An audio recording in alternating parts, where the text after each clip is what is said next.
इसलिए जन्मा और इसलिए संसार में आया।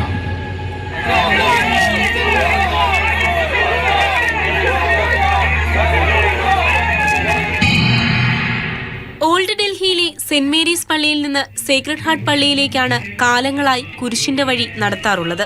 വിശ്വാസികളുടെ സൗകര്യം കൂടി പരിഗണിച്ച് ഡൽഹിയിൽ ഓശാന ഞായർ ദിവസം തന്നെ കുരിശിന്റെ വഴി സംഘടിപ്പിക്കാറാണ് പതിവ്. ഇത്തവണ അനുമതി നിഷേധിക്കപ്പെട്ടതോടെ പള്ളിയിലെ മൈതാനിയിൽ തുടങ്ങിയ കുരിശിന്റെ വഴി പള്ളിമുറ്റത്ത് അവസാനിച്ചു.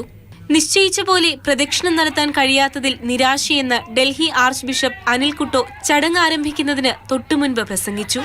ഞെട്ടിക്കുന്ന സംഭവമെന്ന് ക്രിസ്ത്യൻ സമൂഹത്തിന്റെ സംഘടനയായ CAAD പ്രതിഷേധക്കുറിപ്പിൽ പറഞ്ഞു.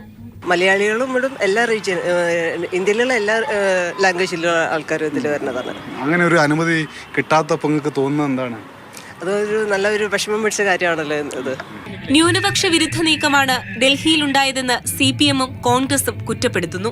ന്യൂനപക്ഷ വിരുദ്ധമായ ഭരണ തീരുമാനങ്ങൾ ഉണ്ടായിക്കൊണ്ടിരിക്കുന്നതിന്റെ പശ്ചാത്തലത്തിൽ മാത്രമേ കാണാൻ കഴിയുള്ളൂ.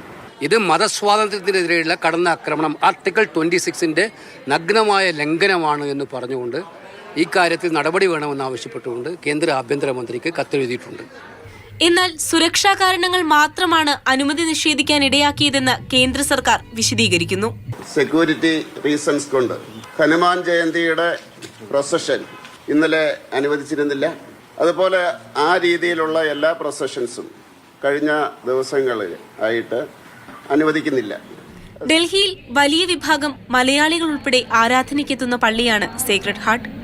മാതൃഭൂമി ന്യൂസ്, ഡൽഹി.